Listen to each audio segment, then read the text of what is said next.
So I want to, what I want to try to do today is relatively quickly go through those terms that were, most of the terms, that were in bold print on the pages that were assigned for Tuesday and kind of for today, as well as the reading drama and elements of drama and stuff today.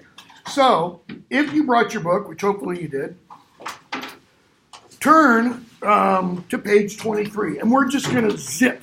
I mean, we're going to go through this stuff really, really fast, okay? And essentially, what I'm going to do is I'm going to point out, okay, those terms that are in bold that you need to be aware of. So if you have a highlighter, you have a pen, you have a pencil, circle those, okay? You don't have to take notes right now necessarily about it, but this is the kind of stuff that will show up, for example, on a quiz. In the sample quiz that I have, because I didn't just want to take a quiz that I already have made up for the class and give it to you, because then you'd have it for when we actually have that quiz, I took some questions from a variety of quizzes. So, for example, a couple of the things that are on here are things from poetry, which we're not going to be doing till the end of the semester. A couple of them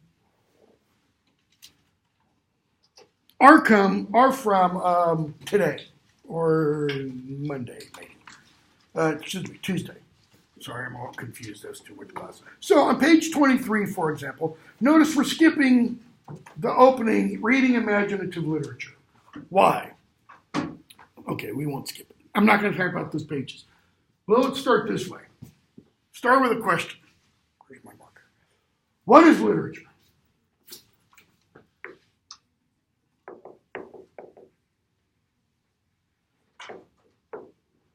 How do you define that term?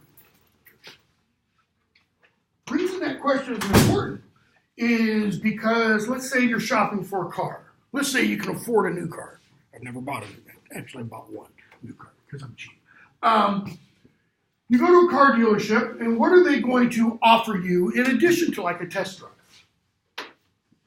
Or you're looking at a house, or you're looking at something that's kind of pricey. Whoever is selling that to you, they're going to offer you, quote unquote, literature on that product. How does that literature differ from, say, Oedipus the King that we'll be talking about probably, sorry, not Oedipus the King, Shakespeare's Midsummer Night's Dream that we'll be talking about starting on Tuesday. What's the difference between that kind of literature and a drama? What's the difference? Go ahead. It's persuasive. The car salesman is like more persuasive, while Shakespeare's going to be more for entertainment purposes. Yeah, the car salesman's trying to do what? Make a buck, right? And he's trying to sell you something. Shakespeare's not trying to sell you. Well, some people would differ. Maybe Shakespeare is trying to sell you something. But sell in the old meaning of that word. See, that word sell originally meant to give. It didn't mean give me money and I will give you something. It just meant to give, okay? So let's take that idea for a moment. What is Shakespeare, assume for a moment, trying to give you? Entertainment, okay? A first century Roman poet by the name of Horace said that all literature exists for two purposes. To teach and to delight. That's to delight. That's the entertainment value, right? How many of you go to a movie? I mean a movie, a blockbuster movie kind of thing, to be taught. What does the Avengers have to teach you? Or any other film? I don't care what it is. What is it supposed to teach you? That if you have certain weird stuff going on in your blood, or if you're, born on another planet, you have powers that are different than ours, and therefore you become a Superman, or you are Thor. Well, that sucks to be us then, right? Because we're not born there. We don't have those powers. So what's the whole purpose behind a superhero film? Delight is a big part of it. Do they teach anything, though? Dedication? What else? Yes, they do teach. They teach However, in a way that's not overt. It's not like the teaching you'll hear it here, which is going to beat you over the head with certain ideas, okay? Or how to read a poem, or how to read a novel, or whatever. They teach kind of subconsciously. For example, I might have used this in class the other day. I apologize if I do. I think I did it in a different class. There is a scene in, I think it's the first Avengers film, where Captain America and Tony Stark are on, one of the flying aircraft carrier things. Kind of, aptly named aircraft carrier because it is an aircraft, okay? And they're talking. And Cap makes a comment about, you're not the kind of person who's willing to sacrifice, who's willing to jump on a wire to save others, okay? Well, in Captain America, we saw that exact thing. That is, Tommy Lee Jones's character throws out a fake grenade and says, "Grenade!" and everybody else runs, and scrawny little, like 5'2", 85-pound, Steve Rogers jumps on it, showing what? I'm not important. Saving all of you, that's important. Well, in that scene in Avengers, he says, you're not willing to jump on a wire to take a grenade, etc. And Tony Stark smarts off, no, I'm going to cut the wire or I'm going to defuse the grenade. Okay? And Captain says, ooh, big man in an iron suit. That's what makes you, you. Well, Tony replies, yeah, but the only thing that makes you is a chemistry experiment. But that's not true, is it? Because in the arc of the films, at least, what makes Steve Rogers Captain America really has nothing to do with the serum that he's injected with. It has everything to do with what? You kind of hinted on it earlier with perseverance. That's close. It's his courage. Okay? That's the end, at least, is one idea that is taught repeatedly. In the, which one is it? The second to the last. I lose track of the Avengers films, when they're off on the bad guy who wants to destroy everybody. Not everybody, but Thanos' planet. And Doctor Strange is doing all this kind of stuff. And he finally comes back and Tony kind of looks at him and says, I've looked at something like 14 billion permutations of the future. One. Only in one do we live. Okay? Now, what would that tell most people? Put your head between your legs and kiss your you-know-what goodbye, because we're screwed, man. There is no way we're going to come out of this alive. 1 in 14 billion chances? I think, by the way, they took 14 billion because that's the estimated age of the universe. Like one chance for each of the years the universe has existed, etc. Okay? But what do the quote-unquote Avengers take from that? Then there's one chance, and we've got to get it right. There's the perseverance idea. You keep fighting. You don't give up. Even when it appears they've totally lost. When Thanos comes and he wipes out 50% of the population, not just of Earth, but really of the universe, And they're like, we're gonna keep trying, okay? So there's that idea to teach and to delight. This, it's literature, right? In case of tornado, not very delightful, not very entertaining. You're not gonna go home and ponder, I really wonder what that means. What does that say about the meaning? It's all about if there's a tornado, run, hide, kind of a thing, okay? So when you talk about what is literature, one of the things you're getting at is what's the purpose of the literature you're reading. Is it to do these? Is it solely to do this? Because some, what we traditionally would even call imaginative literature, is solely to teach. It's solely to impart certain ideas. Okay? Because of that, let me see if I have the other copy in here. No, I don't. Because of that, it might be a little bit boring. Some people would say that is the sole purpose of Ray Bradbury's Fahrenheit 451. And therefore, it's kind of boring. It's not hard reading. It's easy reading. Okay? But there's not a lot of entertainment value. Why? Because he essentially portrays a society in which books aren't allowed. And if books aren't allowed, ideas aren't allowed. Okay? We're not reading it here. I've got it assigned for one of my classes, but I might drop it. George Orwell's 1984. Which, if this is boring, that raises boring to a whole new art form. All right? Because it is entirely about an idea. And the idea is the danger of totalitarian society. Period. Period. Okay? So, what is literature? How many of you are regular quote-unquote readers? How many of you read something every day? Everybody should have your hand up. I mean, you read something, right?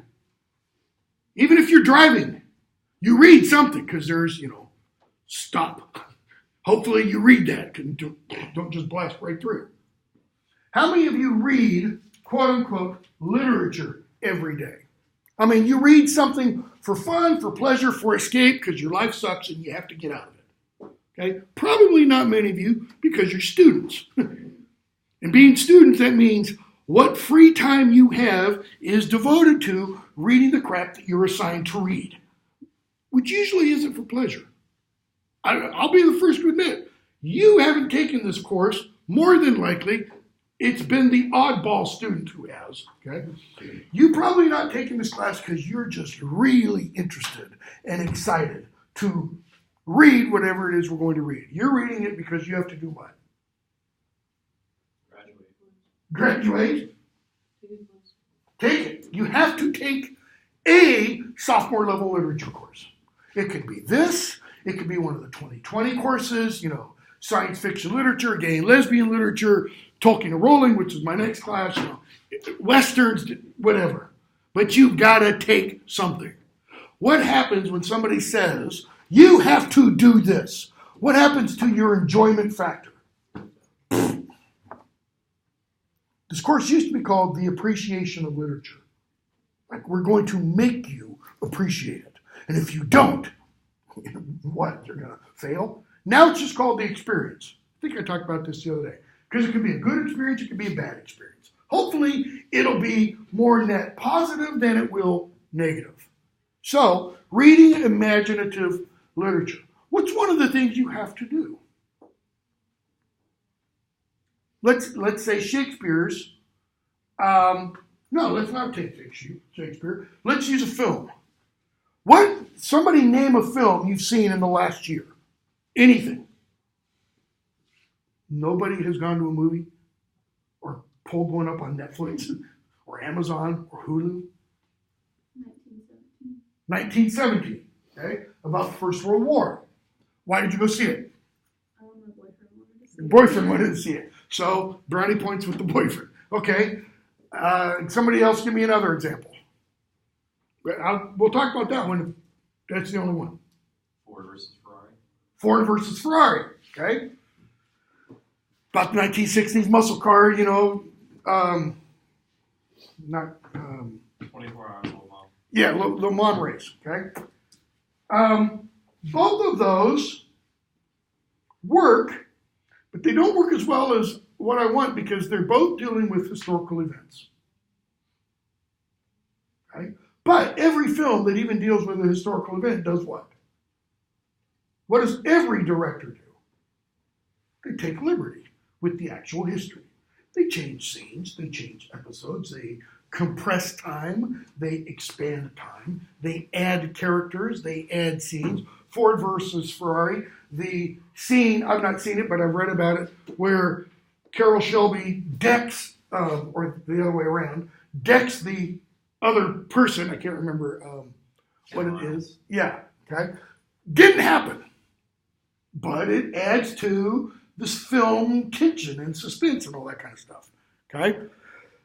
Let's take a totally unreal story. You can pick a story, an Avengers one, whatever. But let's take something else. One that's been in the news recently because men apparently haven't gone to see it. I haven't seen it. Little Women, based on the novel by Louisa May Alcott. Okay? Okay, reading literature imaginatively. Little Women is set in the 19th century. So, in order to let that film do what it wants to do, what must we as filmgoers do when we step into the theater? Or 1917 does actually work, or even Ford versus Ferrari works. What do we have to do? We have to kind of try to set ourselves in, I don't remember the exact year that Little Women is set, approximately 1850, 1875, something like that. We have to try to put ourselves in that time period. 1917, we have to imagine what it would be like to find ourselves in the fields of France in 1917. Ford versus Ferrari, for those of you who don't know, because none of you were alive then, I was, we have to try to imagine what it was like being alive in 68, I think 66. it was. 66, in 1966, and how the world was different. In something like the Avengers, we have to imagine what? In any of the Avengers, I don't care which one. When I say Avengers, Marvel Cinematic Universe, go back to the first Iron Man. We have to imagine what it would be like being in a world where those kinds of events are possible. Does Thor really exist? No, there are people named Thor, but there is not really a Thor. Does the Hulk? No. But we have to put ourselves in a world where that is possible.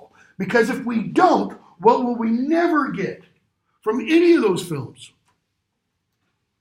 You'll never get this. Because what would you be doing constantly? It's not real. It's not possible. You have to allow what the author wants to tell you is possible. Okay? So, leaving film and everything aside, when you read a story, when you read a novel, when you read a play, even when you read a poem, you've got to enter into the world, whatever that is, of that work. So what does that mean? Let's say, I don't know if this is the case, but let's say it is. Let's say you're Buddhist. And I'm forcing you to read something, forcing because it's assigned on the syllabus, and I'm forcing you to read something written by a narrow, and these are my terms, I don't mean to offend anybody. At least here I don't. Other times I will. You're being forced to read something by a narrow, closed-minded, fundamentalist Southern Baptist. Okay? I'm not saying all Southern Baptists are narrow or closed-minded. I'm using those adjectives to give a particular idea. Who says all Buddhists go to hell? Okay? But you're being assigned to read, let's say, that short story. What have you got to do in order to get as much out of that story as possible? You've got to try to enter into that mindset. Okay? As foreign and as disgusting as that mindset might be. Why? Because even that narrow, closed-minded, fundamentalist Southern Baptist might be able to teach us something. Okay? Here's a more real world example. None of us lived or live in 400 BC Greece. Right? We're all alive right now, 2020. Some of you have only been alive in the 21st century. I was born in 1962. None of us really know, really understand, really feel what somebody living in the 5th century BC Greece believed, thought, held to be true, etc. Well, here's one of the things that they thought held to be true. Women are property. Women have no rights. Women have no say. Women are essentially slaves. Even in places like Athens that didn't have, quote unquote, slaves. I mean, they did, but not like we understand slavery, okay? But women had no say whatsoever, okay? Now, our world, totally different, right?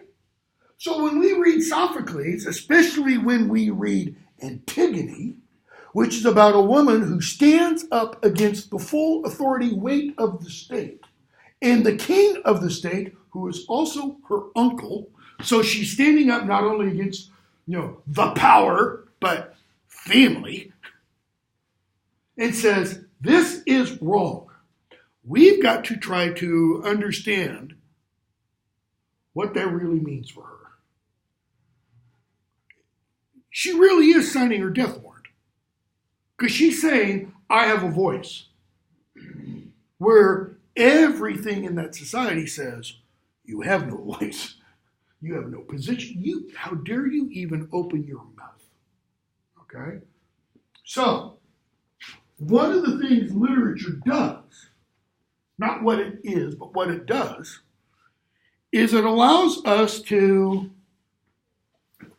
kind of step into somebody else's shoes from a different period of time.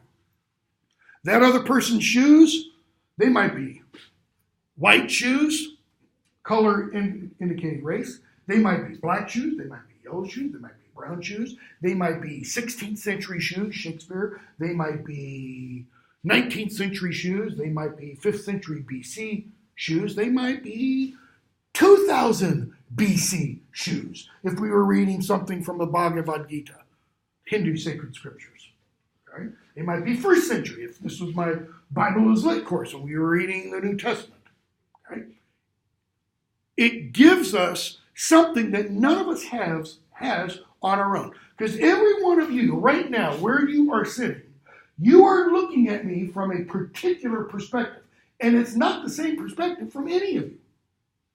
Why? Because as I turn and look at you, I can see every person's face or part of their face. Some of them are partially blocked. But what that means is the gentleman in the far back corner, he's got one perspective, and the gentleman next to him is a little bit different. Why? Because the gentleman, sorry, I don't know your name. The gentleman next to him isn't partially blocked by the gentleman in the second row. That's one view of perspective, right? Sight lines. What's another view? Past experiences. Most of you are probably somewhere between, I don't know, I'm going to range a guess, 18 to 24. I'm 58. Huge difference there, right? I mean, I grew up in California near NASA, Moffett Field, is where they used to fly U-2 spy planes in and out of, okay, during the Cold War. I remember sometimes weekly, definitely monthly, our duck and cover drills. Because we thought the nukes were coming any moment now. Well, where I lived, what is now called Silicon Valley, would have been a number one, place, because it was where all the silicon industry, even then in the 60s, was based. I mean, and that would have been, ground zero. So, get under the stupid little bit. That's not much more substantial than these, and that's going to protect you from a 50 megaton bomb. Yeah, right. Okay? That does something to you as you grow up. Okay?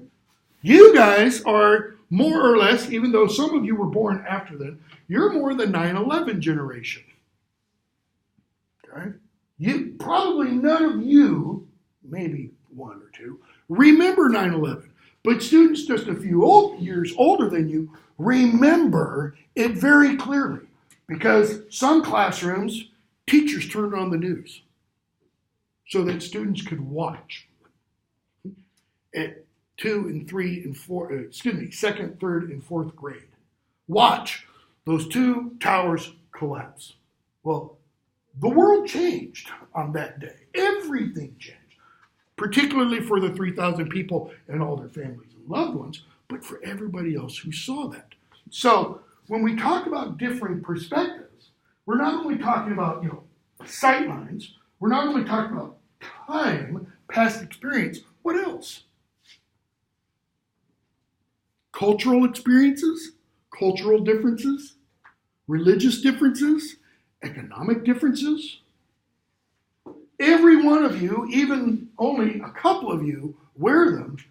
Every one of you has a set of these on. Okay? And the set of these that you wear is all the baggage you bring with you.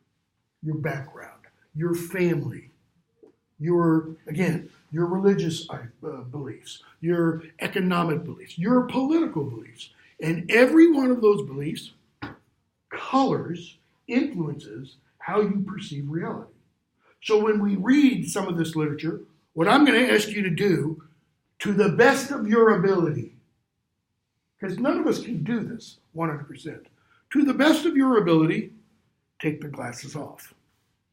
Try to see whatever it is the particular author is reading, that person's perspective, what that person is trying to say. In other words, don't go, I don't like this guy because he's Hispanic. Or I don't like this writer because this writer doesn't have my experience.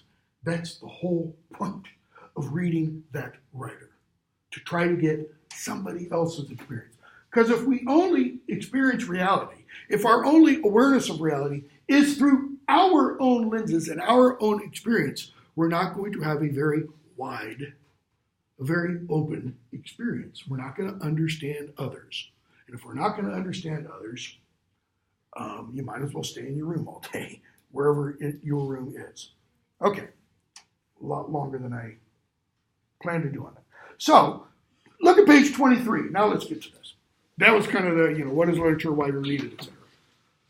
The first term that is mentioned, the only term that is mentioned on page 23, in bold, is formula fiction.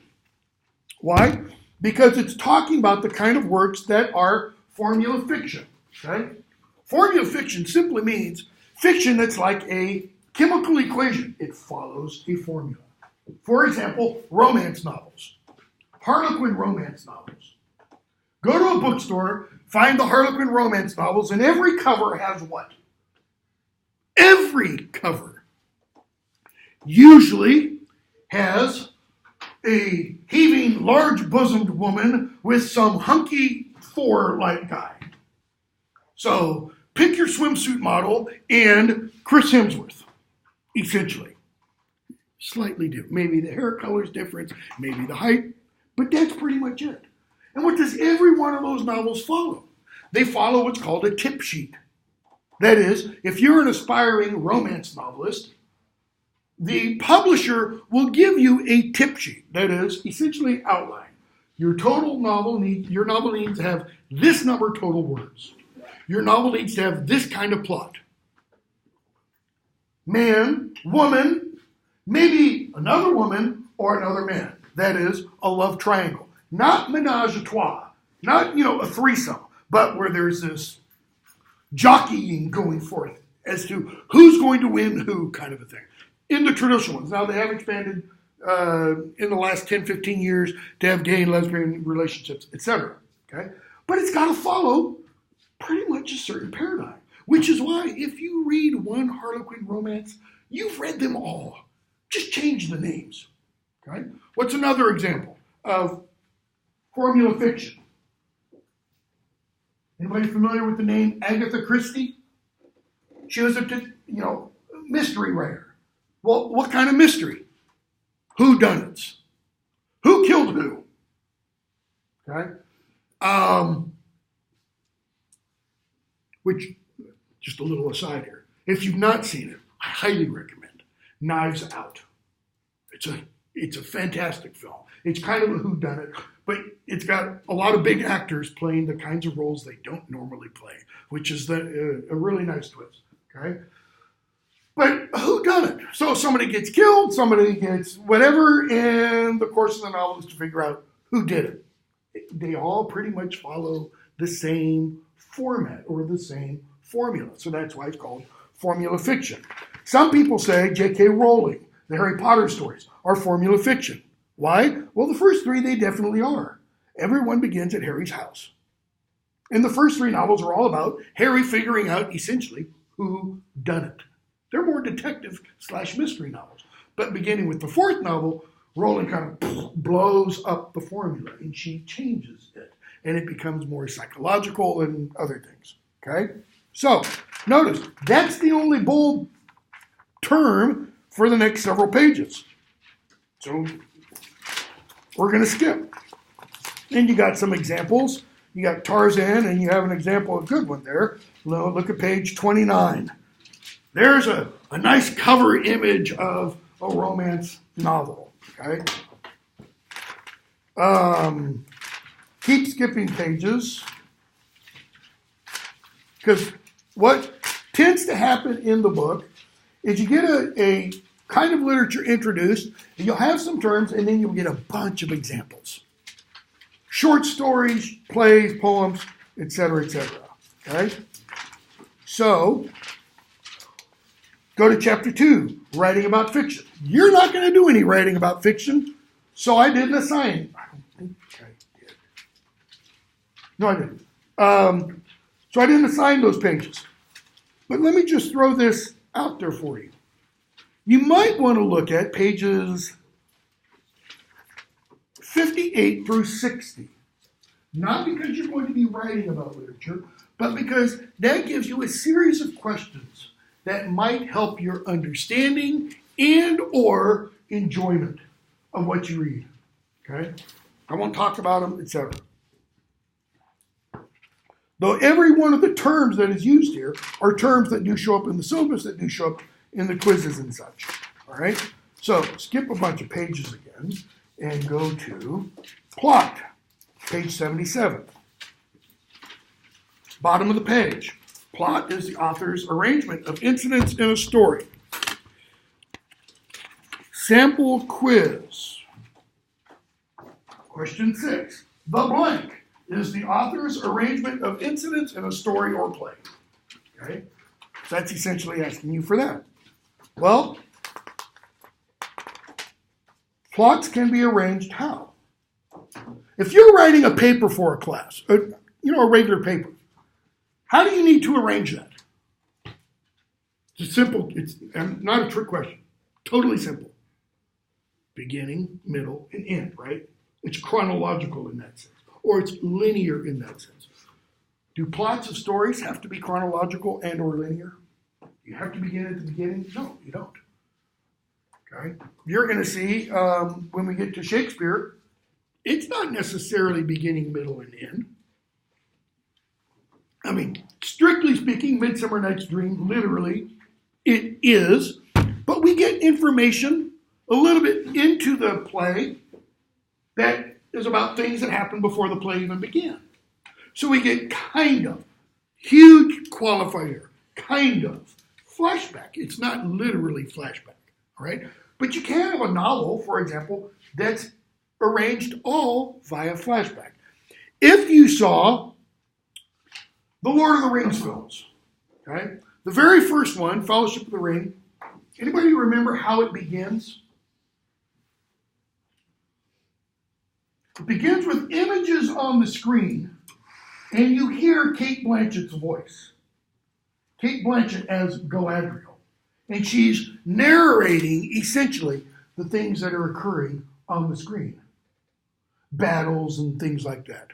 Why? Because all the stuff that she's narrating, that's all stuff that Tolkien tells us in the second chapter. Because the novel begins with a birthday party. And in the second chapter, we get information that takes us back literally about 3,000 years. So we start now, and then we jump back. And then we come back to the present, and then later on, we're going to go back again. Okay? So, page 78, you've got a couple different terms. in medias res, which means in the middle of things. You got a question in here. In medias res means blank. Tell me what it means, okay? Flashback, device that informs us about events that happened before the opening scene of a work, okay? And then we have a sample character at the bottom of the page, an imagined person in the story.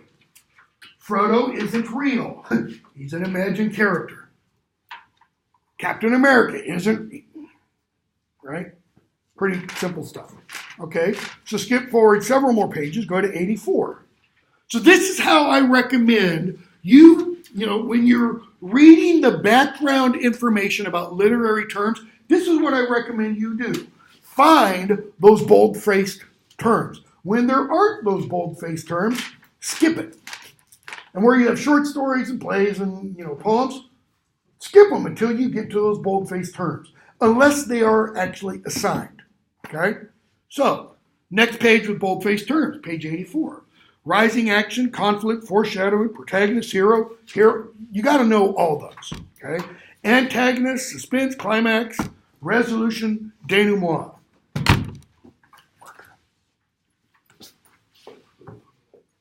Think of a story as having this kind of structure, called a pyramidal structure. It begins here, it ends here. It has its climax there, its most important point of tension there. You have the rising action and the falling action. In the rising action, you have what's called the complication and exposition. Okay, what are those? Complication, that's the conflict. You cannot have a story without conflict. Every story, every play has conflict. Why? It's the nature of human existence.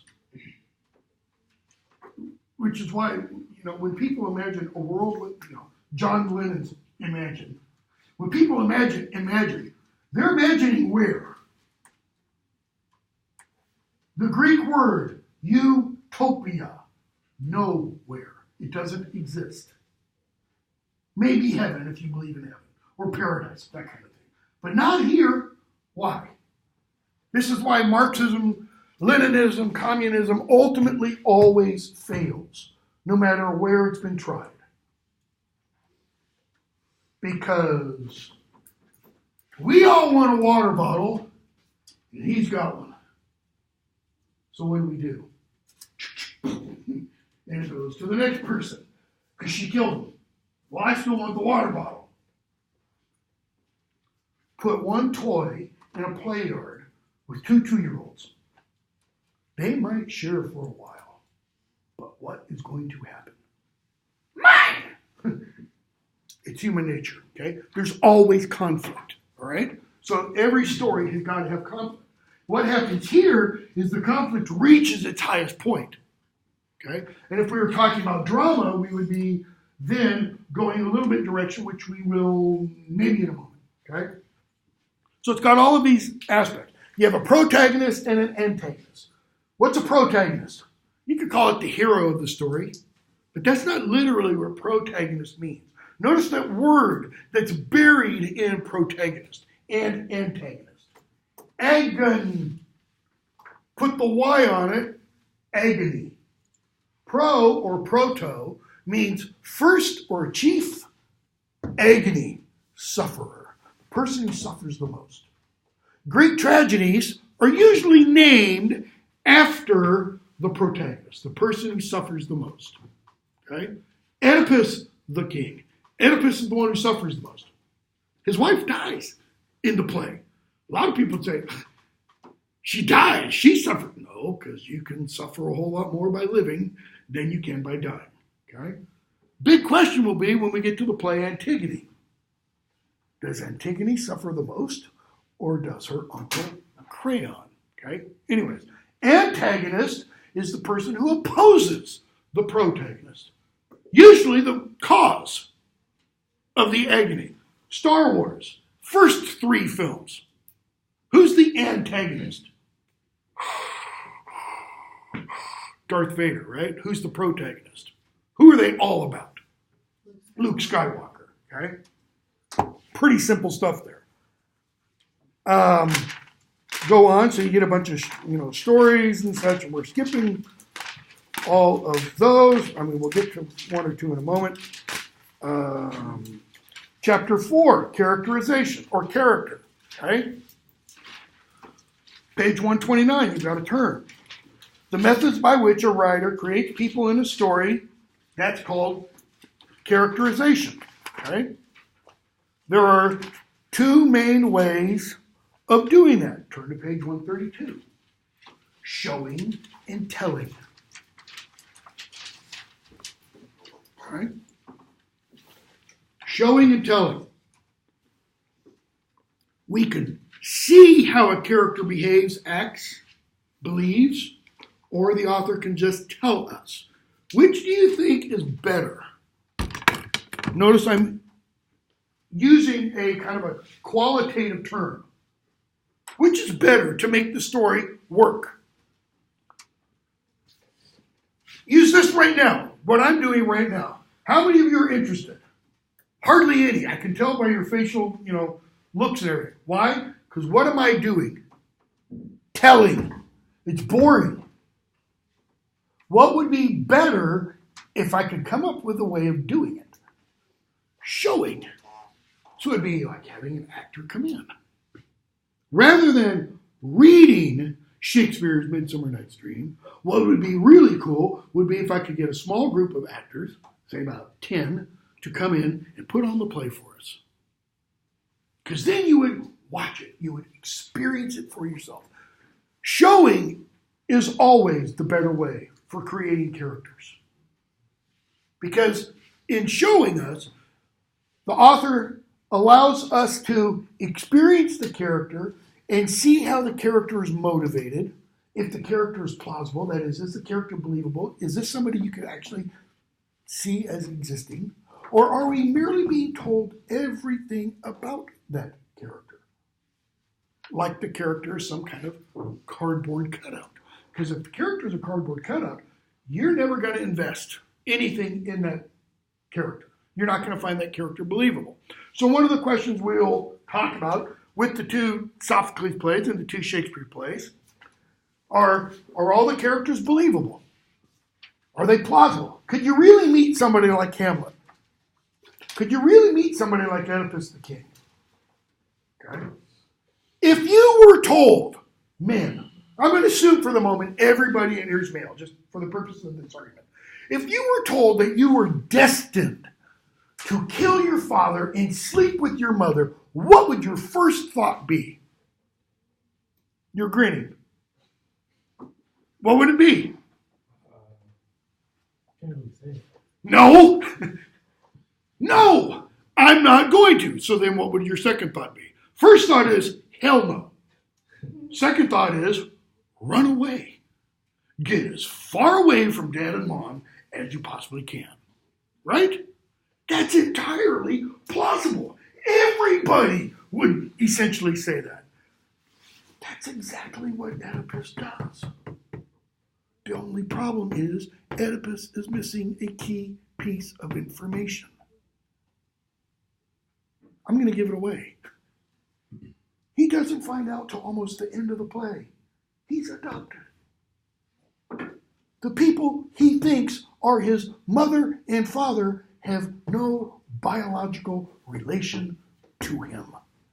And so he runs away from them and runs smack dab into his father and kills him and goes into the city where he's hailed as a warrior and king and everything because he solves the riddle of the Sphinx, and because he's hailed as the warrior and king, hey, you get the queen, who turns out to be his mother, and he's not even aware of it. Sucks to be Oedipus, okay? So you have a bunch of terms on pages 133. You need to know all of those. Same with 134, okay? So we then go on to setting, which is on 184. Setting's pretty easy. Context in which the action of a story occurs. What's meant by context? Anybody know what that word literally means? Literally. We see the word text today in a non-literary way as part of another word. For example, North Carolina and South Carolina are pretty big in one kind of manufacturing.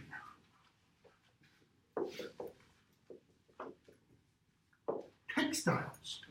The textile industry. Cloth. Text means woven. Right? This shirt is woven from cotton. Okay? Context. Co there means with, together. So it's how something is woven with something else. In the situation or in the setting of a story, it's how the characters, the action, the plot, etc., is woven in and out with the setting. She mentioned the film 1917. What's the setting? Ford versus Ferrari. What's the setting? Okay. 1917, it's the fields of France. In Shakespeare's play, Henry V, it begins with a prologue. And the prologue has a guy who comes out and says, imagine this wooden O, meaning the theater, the Globe Theater, is the fields of France. And you're at Agincourt, one of the most famous battles in British history. So the character is telling us, leave 16th century London and imagine it's about 100 years earlier and you're in the swampy, rainy, mucky fields again of France. And it's the middle of the 100 Years' War. Okay? Setting is extremely important. There's a short story in here that we're not reading. You can read it on your own if you want. I highly encourage it. It's pretty short. By Hemingway, called Soldier's Home. And it's about a soldier who goes off and fights in World War I. And the soldier's from a small town, I think it is, in Oklahoma. Like 500 people, small town. Okay? So he leaves, small town Oklahoma, and he goes off to Europe. And at the end of World War I, he then stays in Paris for a while. I've never been to Paris. I've been to London many times. I've been to Prague, I've been to Berlin, only the airport. But you go from, let's leave small town Oklahoma, go small town Middle Tennessee, Murfreesboro, which isn't really a small town anymore with 150,000 people. But Murfreesboro compared to London, it's like a drop in the ocean. It is teeny tiny. This guy goes from 500 people to Paris. And then he goes back home. Okay? The title, Soldier's Home, is about the setting and how important the setting is for the novel. For the short story. Because in that short story, the setting is one of the protagonists. The guy's name is Krebs. It's one of his antagonists. Imagine, if you can, again, enter into his mindset. You go off and you fight in World War I. What's another name for World War I? There were two other big names. The Great War and the War to End All Wars. The War to End All Wars. And you go off and you fight in this War to End All Wars, and then you experience Paris afterwards, and all the pleasures, all the joys, etc. Paris has to offer. And then you go back to Podunkville, where everybody is what? The same. Not the same as you, because you've been off and seen the big world. Everybody is the same. Why? Because they've never left Podunkville. You've seen the world, both good and bad, right? Because if you fought in World War I, you saw humanity at its worst. Until Second World War came along. And then you go back to small town where everybody expects you to do what? What often happens to soldiers when they return? What do people expect? Start a family. Start a family. What else? Go back to your old life. As if you can go off and fight in this huge war and come back and not be changed. Well, see, Eugene Krebs is very much changed. He's not the same person. And one of the things that Hemingway is trying to show there through the use of setting is you can't go back home. I mean, yes, you can physically return to the place of your birth. But if that place hasn't changed, you've changed. J.R.R. Tolkien does the exact same thing in The Lord of the Rings. Because Tolkien fought in World War I. And one of the things he shows is you cannot go off and get involved in this big, huge international thing and then come back and have everybody expect you to go back to the life you led before. This applies to all of us, even if we don't go off to war. Because the person you are now, it is not the person you will be 20 years from now. You will be a different person. You will have, more than likely, the odds are very, very much in this favor. You will have ideas that you don't have now. You will believe things, then that'll be almost maybe totally opposite. And you'll look back and you'll go, damn, I was an idiot. I was a fool for thinking XYZ. Whatever the XYZ might be. You might be a 20-year-old conservative, and when you're 40, you'll be liberal. You might be a 20-year-old liberal, and at 40, you'll be a conservative. You might be 20-year-old and say, I don't give a damn about anything, and at 40, you care about everything, or the other way around. Why? Because your life experience is between here and then. That is, your setting is going to change. Okay? So, setting is not only physical place, it's the atmosphere. Just think about the atmosphere. You guys are old enough to realize this. The atmosphere between 2020 America, okay, and the atmosphere of 2012 America, or 2016 America, or 2808 America. Because of my frame of reference, I go back to 1970s America, or the early 80s America, or even the 90s. I live in a world I don't recognize anymore. In terms of political ideologies, the way people behave, the way people hate each other, the way, everything.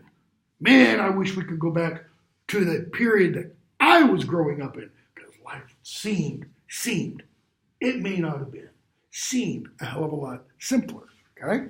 So all that stuff is involved in setting. Go from there to 8:57, we get out of here at 9:25. Point of view, okay? Chapter 6, page 215. Well, what's point of view? That's that perspective thing I was talking about. See, the author has a point of view. How does the author portray that point of view? Okay? You've got narrator mentioned. You have omniscient narrators, where the narrator knows. How do you know a narrator is omniscient? Let's say these four people are characters in a story. Well, the author will take us inside this individual mind and tell us what she thinks. Take us inside this individual mind. Tell us what he thinks. Not by what he says, but will say, so-and-so thought. That means you're omniscient. Because I can't read what your thoughts are. It'd be really nice if I could, right? Because if you guys did have to write papers, you wouldn't have to. Because I'd be able to look at you and go, that's a damn good paper, A. Or, needs some work, C, But instead, when you do have to write papers for classes, what do you have to do? You got to get them from up here to out here. Lost in translation. That's usually what happened to me. Great idea. Nobel Prize winning. Up here. Down here, toilet paper. Okay? So, you got different kinds of narrators mentioned. Now is this going to be true with us?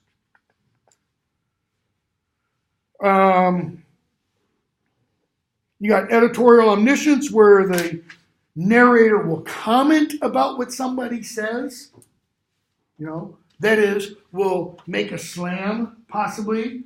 You'll talk about somebody's jaded mentality or somebody's bias or something like that. That's the editor saying, careful about what this person says. You might not want to trust them, etc. Okay? Different kind of narrators, first, third, unreliable, mentioned on 218, 219. I don't think we're going to be reading anything with an unreliable narrator. An unreliable narrator means you don't know whether or not the narrator is telling you the truth or not. It's pretty much a 20th century invention. Take that back. 19th century invention. Prior to 1800, when you would read a novel or you would read a play or a story, you could trust what the narrators were saying as what they really believed, thought, understood to be true. Beginning with Herman Melville and his short story, Bartleby the Scrivener, you can no longer trust that because he has the narrator say some things that turn out to be factually wrong. And he says them not because he doesn't know, he lies. He's trying to say, I want you to believe me and not Bartleby. Because Bartleby's crazy. Okay? But we're not going to be reading anything like that. All right, go from there to, that's point of view, symbolism. The thing that most, usually makes students hate what it is they're reading. Because they're like, well, I don't know how to interpret this. Or, you interpret this differently. Okay? What's a symbol? Person, object, event that suggests more than its literal meaning. So, for example, that can be what? Can be the letter T. It can also be a cross. Okay? How do you know it's the letter T and not a cross? Well, if it's part of a word, then it's the letter T. If it's a description, if somebody is described as having to bear their cross, then it's pretty clear it's a cross. Okay? But, as Freud famously said, sometimes a cigar is just a cigar. That is, cigars aren't automatically phallic symbols. Not everything that is upright is a phallic symbol. Sometimes it's just a bottle. Okay? Because a lot of people, an awful lot of people, want to read and they see an image of something and go, oh, symbolism. No, not always. Sometimes it is merely what it appears to be. Okay? So, 266, 267, different kinds of symbols are referenced. Conventional symbols. Okay? Like the Christian cross, the Star of David that are mentioned, a swastika. Modern society, you see that. What are we automatically conditioned to think? Every time. This means what? Nazi. This equals Nazi. The Nazis didn't invent the symbol, however. Oddly enough. Louder? Was it the Chinese? I don't think it was the Chinese. I'm pretty sure it's the Indians. Yeah, Southeast Asia. It's Indian. It's about 3,000 years old, at least. It's thought that when it was originally invented, it represented some kind of sunburst. Like, image of a sun with rays around it. Okay? But now, you can't use this anywhere, right? Because nobody knows that part. It all means Hitler. Okay? So, don't doodle it on, whatever. So certain symbols mean certain things today. Okay? A literary symbol, however, can include traditional, conventional, etc., but it can include something else. So, for example, he talks about soldier's home. He doesn't use Krebs' family home as a conventional symbol of safety, comfort, Because what is that word home supposed to suggest? Supposed to. I know some people come from horrible homes. Generally, it's supposed to convey safety, warmth, acceptance, love. Krebs' doesn't. For Krebs, it's all alienation. It's all walls. It's all, he's isolated from his family, etc. Okay? Allegory. On the next page, 267. Allegory is when something, well, like this or like this, only has one meaning. Now, this doesn't only have one meaning across the board. That is, in all instances where it's used. Today, in our society, this does. This never means love and peace, right? You don't show up to your boyfriend, girlfriend, whatever, on Valentine's and give them that. Because, the mind's going to explode. That's going to be, what are you telling me, Okay? Doesn't work. In allegory, the symbol can always and only mean one thing. So, for example, in one of the greatest allegories written in the English language, Paul Bunyan's Christian Pilgrim's Progress. Okay? You have a character introduced at the beginning. His name is Christian. This is written in the 1600s. Late 1600s, early 1700s. Okay? His name is Christian. Guess who Christian always represents? Christians. All Christians. He's the everyman type of Christian. He never stands. You can never read Christian and go, good Allah praising Muslim. Or good Buddhist. Nope. You can never substitute that. It always and only means Christian. Okay? And he's got a whole bunch of other symbols that only mean that kind of thing. Okay? We're not going to be...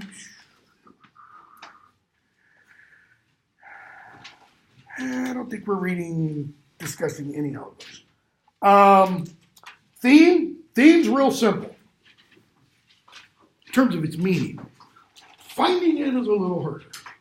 Theme, the overall idea or meaning an author wants to impart. Okay? That's it. It's the quote-unquote message. And we're going to read a little snippet of a letter that Flannery O'Connor wrote about finding the theme in a story. In some authors, some stories, authors will make clear what the theme is, what the meaning, what the message is. Others will say there is no meaning, there is no theme, there is no message. J.R.R. Tolkien, for example, in The Lord of the Rings, in the Revised Edition, he wrote a little introduction to it, or forward to it. And he says, in my intention in writing this, there is no inner message. I'm not trying to tell people the ring equals atomic weapons. Get rid of it. He said, all I wanted to do was write a really, really, really long story that maybe would excite, move, give people pleasure. It's it. Okay? I think he was telling the truth, but he was wrong. That is, he was telling the truth. He did not intend anything, but he was wrong in that subconsciously a meaning came through. Why? Because every author wants to communicate something. Why do you talk to people? Why do you talk to anybody? Why do you text somebody? You're trying to communicate an idea. It's the same thing with every kind of writing. Every poem, it might not be profound. It might not be, this will change your total understanding of reality. It might be, meet me at the KUC. And it means what? That's not code language. It means, meet me at the KUC. Okay? So theme, pretty simple. Style, tone, and irony.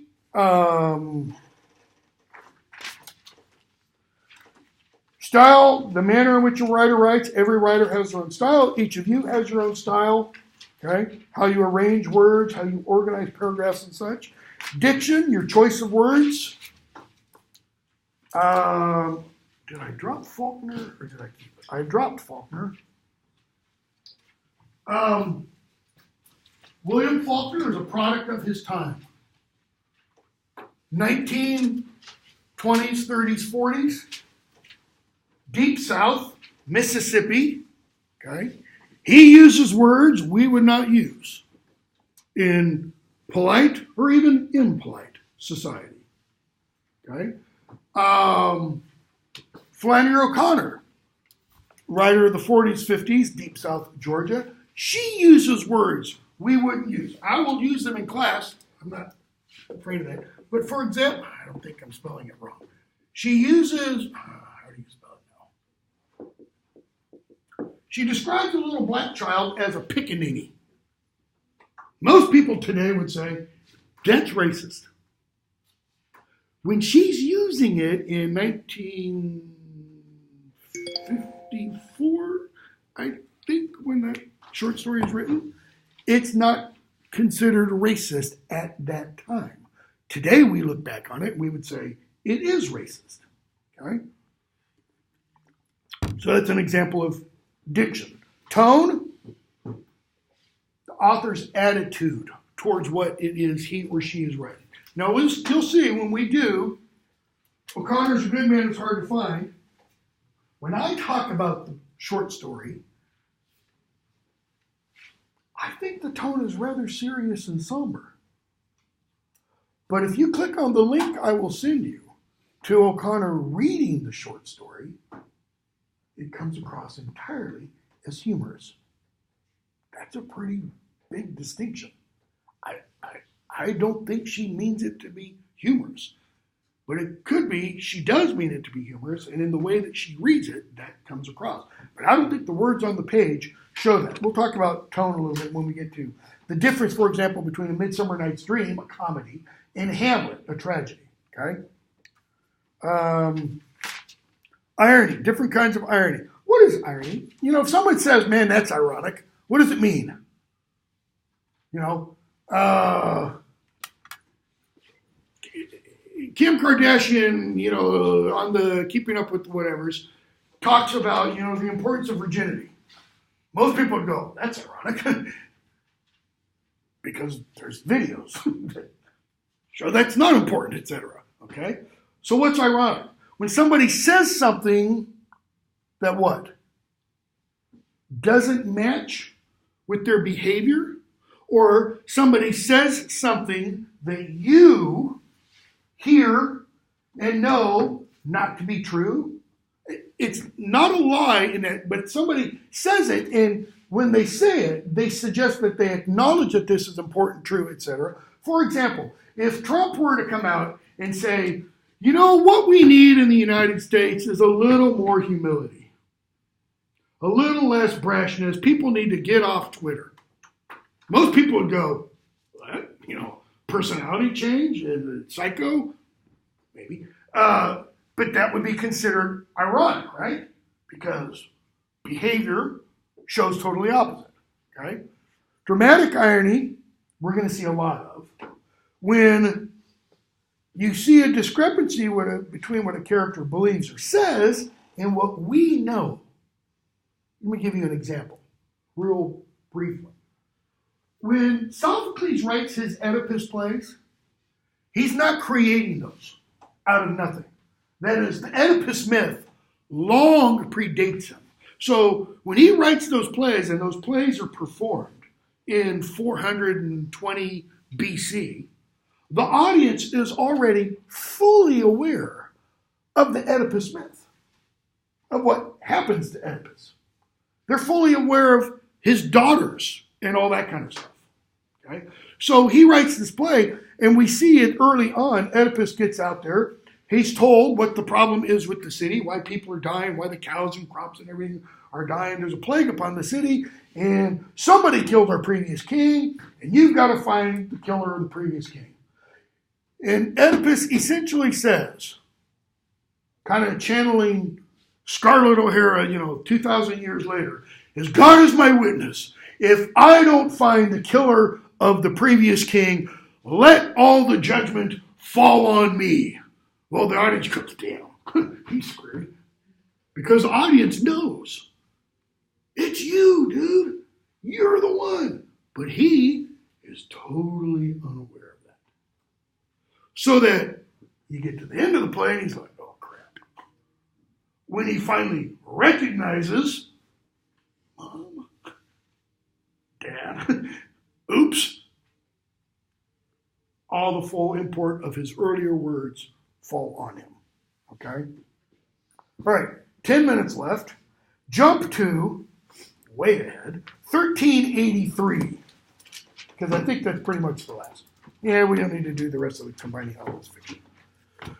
And while I'm doing this, or while we talk about this, let me just pass this out to give you an example of what the quizzes will look like.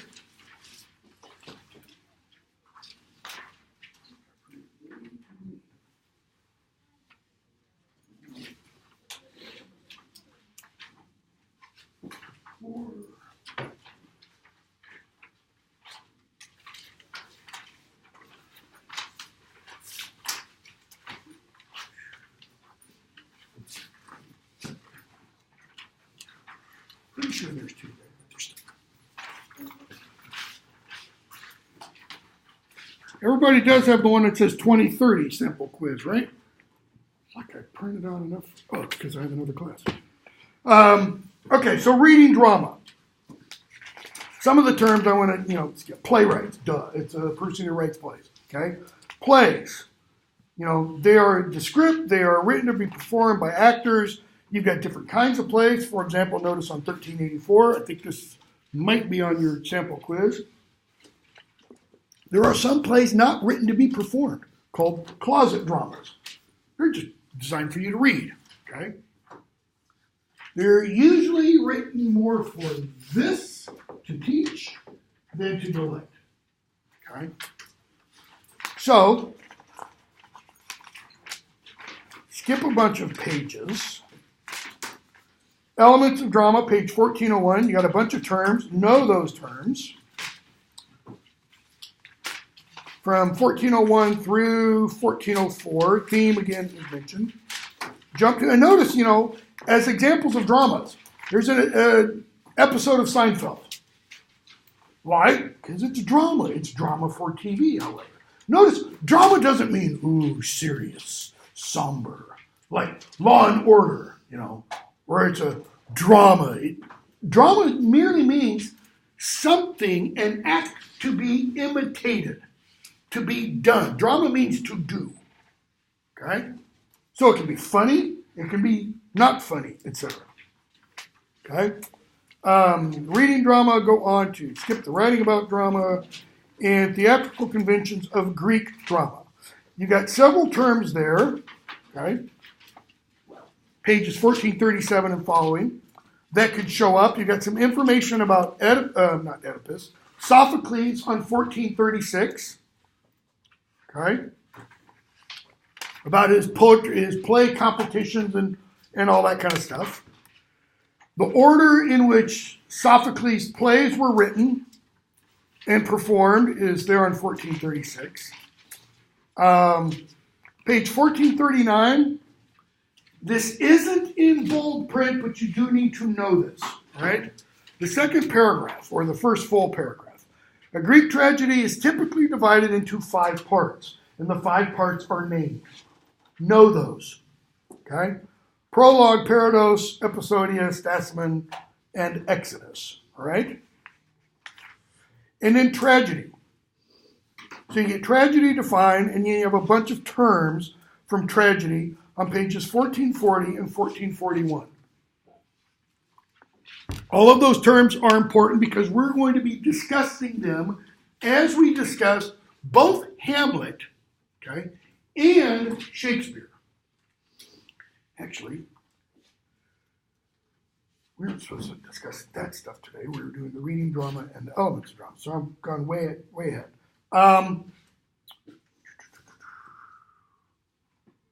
But let's talk a little bit about tragedy. Because we are going to do Hamlet in a couple of weeks. And this will work even though it gets us slightly ahead. What do you typically think of when you hear the word tragedy? Like, oh, that's a tragedy. What's it mean? What did somebody imply by that? Death? Somebody said, what did you say? Something bad happens, right? It's tragic, okay?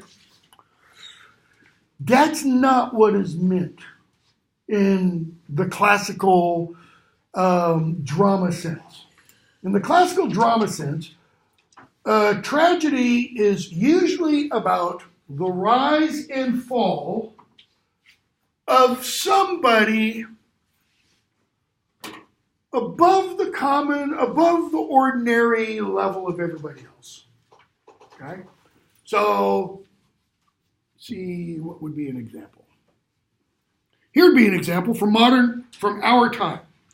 If this were to happen, this would fit the definition of a tragedy. Okay? Let's say Trump, he's been impeached by the House, right? That is, the House voted, you've done these things and you should be removed from office. Now it goes to the Senate. The Senate's having the quote-unquote trial now. Let's say the Senate were to do the totally unexpected. And 67 senators were to vote for Trump to be not acquitted, found guilty. He would be removed from office. Now, I'm not saying politically, I'm not saying morally, I'm saying within the literary definitions and such, that would be considered a tragedy. Why? Because you have somebody who's kind of, most of us would generally say, I think, above our normal level of existence. I mean, he doesn't live hand to mouth kind of a thing. Somebody who's born, into privilege, so to speak, up here, who rises a great height, right? 5 years ago, whoever in their right mind would have thought Donald J. Trump would be president of the United States? Nobody would have, okay? He hadn't even entered 5 years ago. He doesn't enter the race until August of 2015, for example. But goes from where he was, the apprentice kind of thing, to president of the United States, most powerful person in the world. And then what? Falls mightily, falls infamously, okay? Tragedy, literally, strictly speaking, does not have to end with someone's death. Now, most Greek tragedies do. All of Shakespeare's tragedies end with piles of bodies on the stage, usually, okay? But it wouldn't have to end with Trump's death. But that would be an example. Why? Because this is now where this applies to drama. You have the beginning, okay? You have the rising action, the complication, the exposition, the climax. What would the climax be there in that example I gave? It would be the Senate impeachment trial. And it would be the day, whenever that is, that they take the vote and we hear 67 senators, okay? Because what would happen after that? God forbid, I don't mean this politically, I mean culturally, socially, American, can't we all just get along by us? All hell will break loose, okay? But let's say 67 senators, no, let's say 80 senators vote to convict. There's the falling action. Notice, this kind of falling action implies what? Notice that angle, because you can do it this way. It could be a nice, gentle glide. Would it be that? No, it'd be this. Boom! Because what happens? It's never happened in the country before. If it happened, what would happen? At that moment that the verdict was announced, John Roberts would be swearing in Mike Pence as the new president. I mean, it's instantaneous. It's not, well, let me put my affairs in order. No, it's boom, done, kind of a thing, all right? That's kind of an example, okay? Let's take a non-political example. Think of somebody who's held in high esteem, because, a lot of people, Trump's not held in high esteem. Think of somebody who's held in high esteem in our society. Anybody, name somebody. It's not going to be one of us, right? Business leader, corporation leader, Bill Gates, Tom Hanks. Everybody loves Tom Hanks. I mean, he played Mr. Robinson, Fred, sorry, I'm thinking Eddie Murphy's Saturday Night Live skits. Not Mr. Robertson, Fred Robinson, okay? What would happen if next week Tom Hanks goes bet you know what crazy and kills somebody or somebody's at a dinner party. Ludicrous, right? Not going to happen. That's the whole principle behind a real tragedy. You never expect that to happen. But he's risen what? As he was born, Tom Hanks was a relative nobody. I won't say like you, like me. He was born into an average middle-class family. See, I can't use Bill Gates because he wasn't. I can't use Android guy, Facebook. Zuckerberg. Android, because he looks like Data in the old Star Trek. He wasn't born into an average lower middle-class family. He was born into wealth. Okay? But same kind of thing. Even if one of those two had a fall, it would fit this example kind of perfectly. Okay? Now, for Monday, read a study of William Shakespeare and the first two acts of Midsummer Night's Dream. There could be a quiz. It could be over those terms that are assigned in Monday's reading, or major characters and the plot elements of those first two acts of A Midsummer Night's Dream. All right. If you have questions, send me an email.